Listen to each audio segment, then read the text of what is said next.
Thank you to our chairs and ranking members for the opportunity to participate in today's hearing and ask a few questions. Dr. Techman, I found your work on distributed biomanufacturing from food to fuel fascinating. Can you talk about the primary barriers to commercializing these technologies at scale, particularly in austere or disaster-struck environments? Yeah, thank you for that question. I think there's a lot of advances that have happened in distributed biomanufacturing that makes this possible.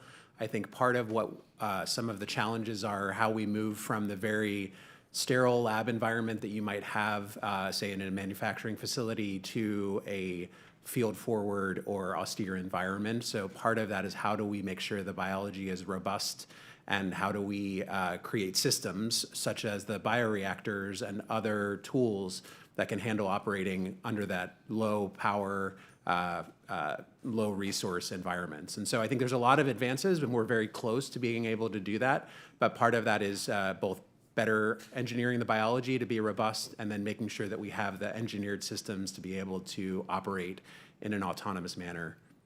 Great, thank you. Dr. Endy, one of the institutions of higher learning that I'm particularly proud of in my home state is the Colorado School of Mines, and I understand that at the school, researchers are looking at the potential for DNA to serve as a long-term data storage medium by synthesizing nucleobases and base pairs. Can you talk about the pros and cons of DNA for data storage and any of the technological hurdles that stand in the way of its adoption? Thank you for the question. The idea that you could use DNA to store data sounded strange to me at first. I kind of kept it in that corner until the university librarian came over one day. Super excited about it. We want to put the library into DNA. And I said, you're crazy. It costs $10,000 a megabyte and takes a month to code digital data into DNA by synthesizing DNA. And he said, you don't have any idea about the library, do you? And I said, I admitted I hadn't been to the library, and it's all online. And he said, we have to keep books around. And we struggle to move our archives into digital formats because we have no confidence that the digital formats will be readable in the future. And so when we look out 1 decade, 2 decades, 5 decades, right, the only thing we have confidence in being able to read out in digital format is DNA.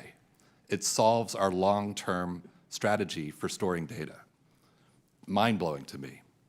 So last year, one of the things we did, as an example, was we took the telegraph that President Hoover sent back to Stanford to create the Hoover Archive, and we digitized it, and we worked with a company called Twist to synthesize DNA to, I didn't know you were going to ask me this question, to synthesize DNA encoding the digital copy of the telegraph that President Hoover sent. And it's right here. And we were one of the first customers, if you will, of this new nascent commercial service. It's just getting going. It's not ready off the shelf to go to market.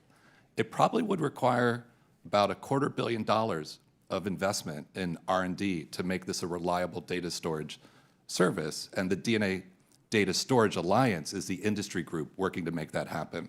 One of the most exciting things I know about in the federal government is the Library of Congress is experimenting with this, and I hope that next year, on the anniversary of 1776, they'll have some of the nation's digital treasures encoded in DNA in the library for all of us to take a look at.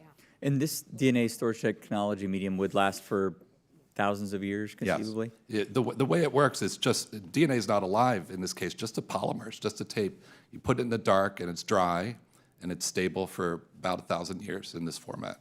And what's the reason for, so you have the adenine, guanine, thymine, cytosine, I'm going back to biology, there's some synthetic ones as well. What is the purpose of those in the DNA? Yeah, most natural and bioengineered living systems are encoded with 4 bases, but there's been incredible work in chemistry to expand the genetic code to 6 or 8 bases. Many different reasons to think about doing that. One of them is it gives you a bigger alphabet for making more interesting proteins. If you have more options at the DNA level, you can encode more options at the protein level. Just gets us access to more and more chemistry. Great. That's fascinating. Thank you very much, Mr. Chairman. With that, I yield back.